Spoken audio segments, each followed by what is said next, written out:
This is a video describing how to perform a stress index on the ServoU.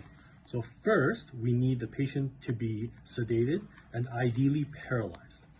Next, what we're going to do is we're going to select modes.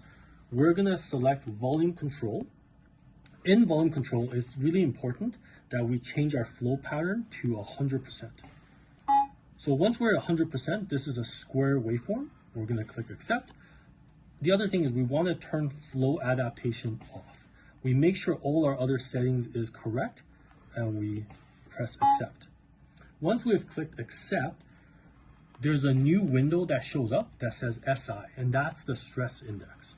What's going to happen is the ventilator will calculate 8 to 10 breaths or so, and usually it might take up to 2 minutes to calculate the shape of the curve and give us a stress index number. What we want is we want 0.95 to 1.05. You can see here that the waveform of the pressure is at a convex. That's indicative of under peeping. So currently our patient is being under peeped.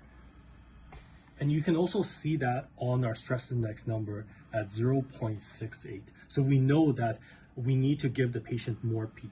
So as an example, let's over peep the patient. So we're gonna go out from a peep of 8 to 16, and then we might have to change our alarm because we are going so high on our peep. And then here, you can see on the waveform itself, you see how it's concaving in.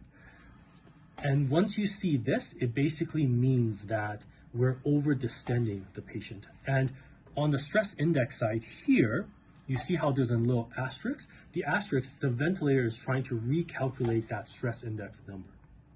So once we find an adequate stress index and we know what the ideal PEEP is, then what we can do is we can switch them out of volume control back to PRVC, say yes, and then we can change our PEEP to whatever the PEEP was, the optimal PEEP was.